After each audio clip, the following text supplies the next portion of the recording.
안녕하세요. 말씀 묵상의 이광재 목사입니다. 사도 바울이 회당에서 계속 하나님의 말씀을 전하고 있습니다. 오늘은 사도 바울이 가장 클라이막스인 예수님의 부활 부분을 전하는 부분을 저희들이 보게 됩니다. 오늘 말씀을 통해서 하나님 무엇을 저희들에게 또 깨닫게 해주실지 기대하는 마음으로 같이 보도록 하겠습니다. 제가 기도하고 시작하겠습니다.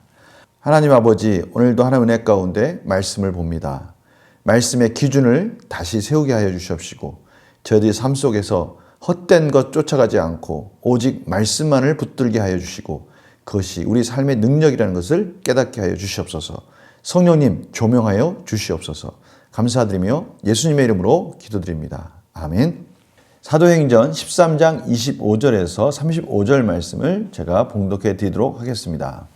요한이 그 달려갈 길을 마칠 때에 말하되 너희가 나를 누구로 생각하느냐? 나는 그리스도가 아니라 내 뒤에 오시는 이가 있으니 나는 그 발의 신발끈을 풀기도 감당하지 못하리라 하였으니 형제들아 아브라함의 후손과 너희 중 하나님을 경외하는 사람들아 이 구원의 말씀을 우리에게 보내셨거늘 예루살렘에 사는 자들과 그들 관리들이 예수와 및 안식일마다 외우는 바 선지자들의 말을 알지 못하므로 예수를 정죄하여 선지자들의 말을 응하게 하였도다.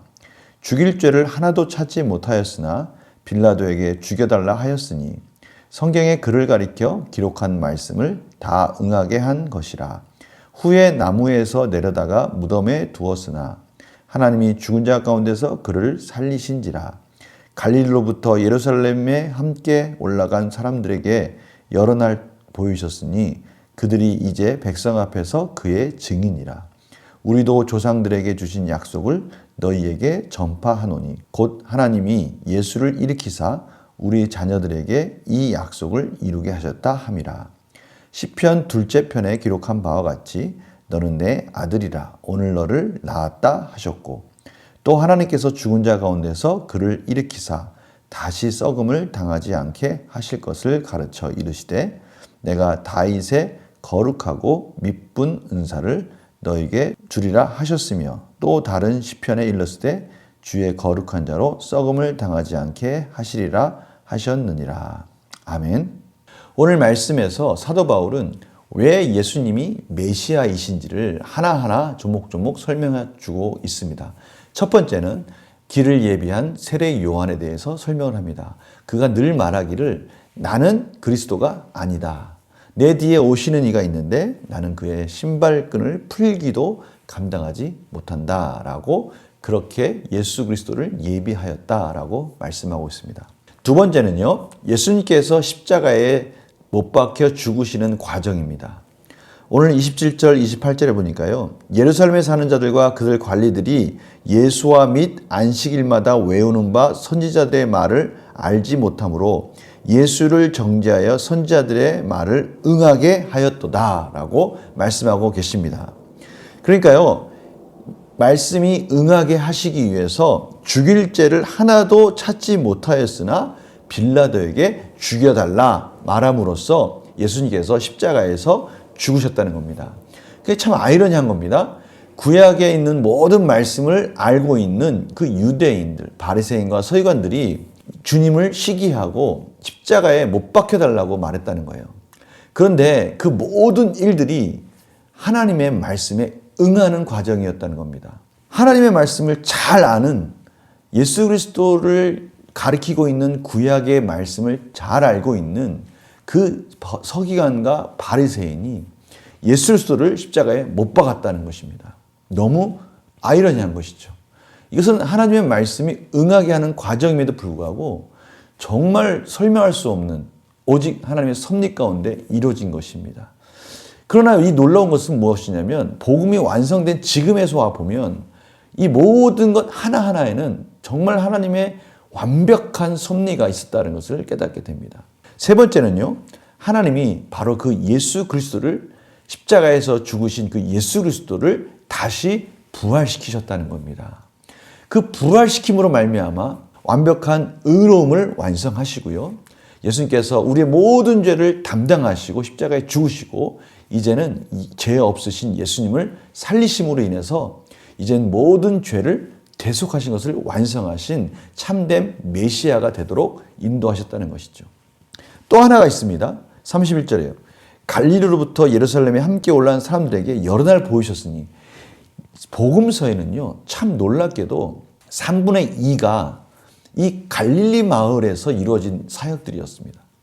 그러니까 3분의 2가 갈릴리라는 그 작은 어촌 마을에서 이루어진 일들인데요. 그만큼 예수님에 대해서 그 모든 문화 속에서 예수님이 말씀하셨던 내용들을 너무 잘 이해하고 있는 그 갈릴리 마을 사람들, 그 사람들이 예루살렘에 올라와 있는데요.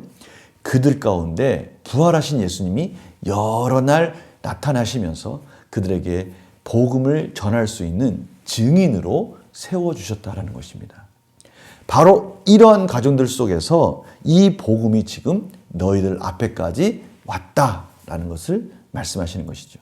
그러면서 마지막 5번째는요.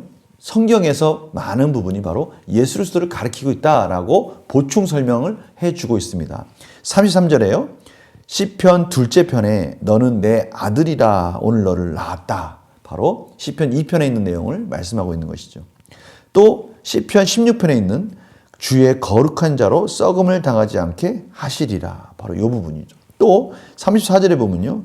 이사야와 또 많은 선지자들이 말한 내가 다윗의 거룩하고 미쁜 은사를 너에게 주리라.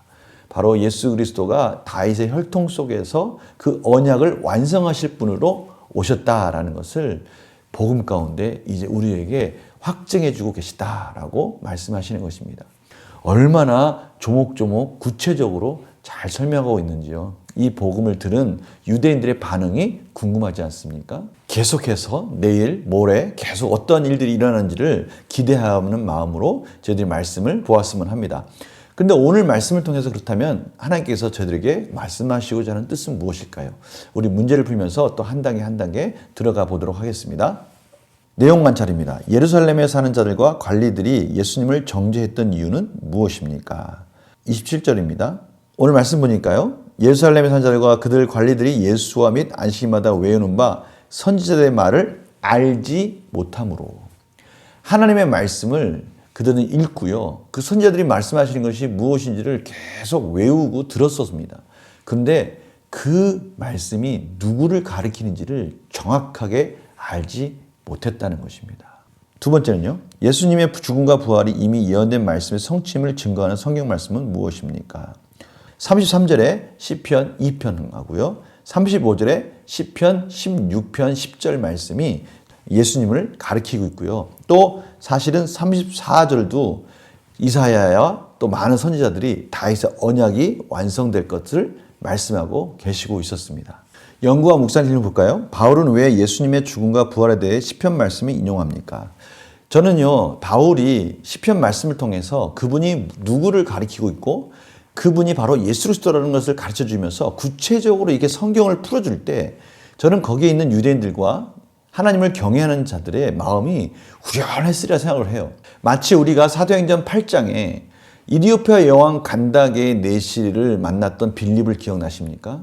그가 이사야 말씀을 읽긴 읽었는데 도대체 이게 무슨 말인가? 그냥 추상적으로 알고 있었던 그 내용을 빌립이 딱 설명해 줬을 때 그가 분명히 그것을 깨닫고 나서 세례를 받지 않습니까? 오늘 이 장면은 바로 그 장면인 거예요. 정말 성경을 많이 읽고 외웠지만 뭔가 추상적인 관념 속에서 도대체 이게 무슨 말일까 하고 정확히 알지 못한 거죠. 예수 그리스도가 그 자리에 들어가지 못하면 아무리 성경을 읽어도 정확히 알지 못하는 그것을 정확하게 사도 바울이 지적해 준 것이죠. 얼마나 후련했겠습니까? 저는 그 장면 속에서 그들의 그 정말 밝은 표정들이 상상이 됩니다. 느낀 점 볼까요? 예수님의 죽음과 부활이 하나님께서 약속하신 말씀의 성취된 사실에서 무엇을 느낍니까? 저는요, 만약에 제가 그 회당에 있었다면 어땠을까라는 생각을 한번 해봤어요. 이 이치를 깨닫는 기쁨이 충만했으리라 생각을 해요. 제가 그 자리에 있었다면 정말 기분이 좋았을 것 같아요. 그 기분이 좀 저에게 느껴집니다. 하나님의 말씀을 만나고 그 말씀을 이해했을 때 그 느낌. 아, 이렇게 해서 구약의 그 모든 방향이 십자가로 향해졌고 그 십자가에서 완성된 거구나라는 것을 깨달았을 때 오는 그 기쁨이지 않습니까? 그리고 그 언약을 완성하신 그 하나님이 이젠 신랑 되신 예수님을 기다리는 신부로서 저희들을 이 땅에서 인도하고 계시다라는 것을 저희들이 깨닫게 되는 것이죠. 결단과 적용 보겠습니다. 말씀을 제대로 깨닫지 못해 하나님의 뜻을 오해했던 경험이 있다면 언제입니까? 말씀을 깨닫지 못해서 정말 하나님의 뜻을 온전히 이해하지 못했던 일들 정말 많이 있었습니다. 지금도요, 성경을 저는 완전히 안다고 말할 수 없습니다. 그런데요, 중요한 것은 그 다음이에요. 성경에 기록된 말씀은 반드시 성취된다는 사실을 믿고 내 안에 결단해야 할 부분은 무엇입니까? 이 부분입니다. 성경에 기록된 말씀은 반드시 성취된다. 예수 그리스도를 통해서 그것을 보여주셨고 또 제자들을 통해서 그 사도행전의 역사를 통해서 하나하나 보여주셨고 저에게까지 이 복음이 와서 지금도 이루어지고 있습니다. 저는요, 말씀을 제대로 깨닫지 못했음에도 불구하고 하나님께서 필요할 때마다 깨닫게 해주시는 그 은혜를 경험하고 있습니다. 성도들은 어떻습니까? 그 말씀 가운데 하나님을 믿고 한 걸음 한 걸음 나아갈 때마다 하나님이 때가 됐을 때 밝혀주시는 것들을 경험하게 됩니다. 저들이 이 말씀 묵상을 하는 그러한 이유가 되지 않을까요? 말씀 묵상을 하면 할수록 몰랐던 내용들을 하나님께서 성령님의 조명을 통해서 하나하나 깨닫도록 해주시는 겁니다. 문제는 하는 게 중요한 것이죠. 한 걸음을 내딛는 게 중요하더라고요. 오늘 말씀을 통해서 하나님께서 이렇게 말씀하십니다. 성경을 완성하신 하나님, 예언을 통해서 예수 그리스도의 구원을 완성하신 그 하나님이 이제는 그 말씀이 우리 삶 속에서 이루어지기를 원하시고요. 그 말씀이 온전히 깨달아지도록 인도하고 계신다고 말씀하십니다. 저희들은 이제 이 말씀을 통해 한 걸음 한 걸음 순종하면서 그 풍성한 진리 가운데로 들어가기를 원합니다. 말씀이 깨달았을 때요, 그것이 우리에게 힘이 되는 것이죠. 성도님들이 앞으로 계속 기대하셨으면 좋겠어요. 하나님이 말씀 가운데 내가 미처 깨닫지 못했던 그 여러 가지 그 풍성한 정말 감당할 수 없는 그 풍성한 말씀의 세계 속에서 무엇을 깨닫도록 인도하실 것인가. 이런 기대하는 마음을 가지고 하나님의 은혜 가운데 오늘 하루도 승리하시는 하루가 되시기를 간절히 소망합니다. 제가 기도하겠습니다. 하나님, 예수 그리스도를 통해서 완성하신 그 말씀의 예언의 성취가 지금은 우리 삶 속에서 능력 가운데 하나님의 은혜로 완성해 가는 줄 믿습니다. 사랑하는 우리 성도님들, 오늘 하루 인도하여 주시옵시고 앞으로의 삶 속에서 순간순간 말씀을 깨닫는 은혜를 허락하여 주셔서 힘과 능력으로 하나님과 동행하는 삶으로 영광 돌리게 하여 주시옵소서. 감사드리며 예수님의 이름으로 기도드립니다. 아멘. 성도님들 기대가 됩니다. 앞으로 하나님께서 어떤 말씀을 또 어떻게 깨닫게 해 주실지 오늘 하루도 말씀 안에서 승리하시는 우리 성도님 되시길 바랍니다. 내일 뵙겠습니다. 안녕히 계세요.